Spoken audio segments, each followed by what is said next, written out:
기아차 노조는 그동안 사측과 9차례 교섭을 진행했지만 협상에 진척이 없다며 중앙노동위원회에 쟁의 조정을 신청했습니다. 기아차 노조는 다음 달 3일 전체 조합원을 대상으로 파업 찬반 투표를 실시할 예정입니다. 노조는 통상임금 범위 확대와 노동이사제 도입 등을 요구하고 있습니다. 전국 교직원 노동조합이 노조 결성 당시 정부의 탄압으로 불이익을 받은 교사들의 피해를 보상해 줄 것을 요구했습니다. 전교조 광주지부와 전남지부는 1989년 창립과 이후 이어진 민주화 투쟁으로 1,500여 명의 교사가 해직됐다가 복직됐지만 해직 기간 임금과 경력은 인정받지 못했다며 특별법을 제정해 피해를 원상 회복시켜야 한다고 주장했습니다. 전라남도는 여수산단의 환경관리 종합대책을 세우기 위해 운영 중인 민관협력 거버넌스 위원회에서 환경오염물질 배출시설과 방지시설 현장 공개, 산단 주변 환경오염 실태조사, 주민 건강 역학조사 등 9개 항의 권고안을 마련했다고 밝혔습니다. 전라남도는 주민 의견 수렴 등을 거쳐 권고안을 최종 확정할 계획입니다. 정의당이 광양제철소에서 나오는 대기 오염물질 배출량이 실제보다 적게 계산됐다며 전면 재조사가 필요하다고 주장했습니다.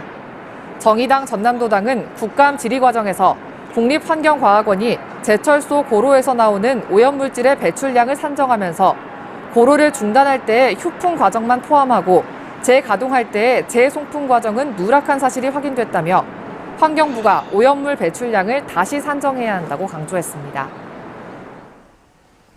일제 강제징용 피해자들이 매각 신청한 일본 미쓰비시 중공업 국내 자산과 관련해 법원이 최근 매각 절차에 들어갔습니다. 대전지방법원은 미쓰비시 중공업의 상표권과 특허권에 대한 피해자들의 매각 명령 신청과 관련해 미쓰비시 측이 법원 신문 절차에 응하지 않자 신문서를 법원 게시판이나 관보에 게재해 공시 송달하기로 결정했습니다.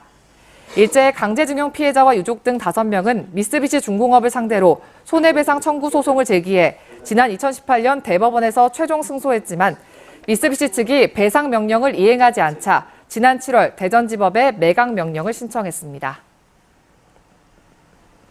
더불어민주당이 내일 광주시청에서 최고위원회 회의를 엽니다.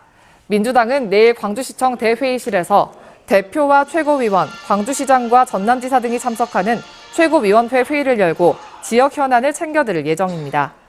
참석자들은 이후 광주 글로벌모터스 공장이 들어설 예정인 빅그린 산단을 둘러보고 전라북도 부안으로 이동해 현장 최고위원회를 이어갑니다. 광주시가 최근 발생한 택시기사의 성범죄 재발 방지를 막기 위해 관련 당국에 범죄 경력 조회의 개선을 요구하기로 했습니다.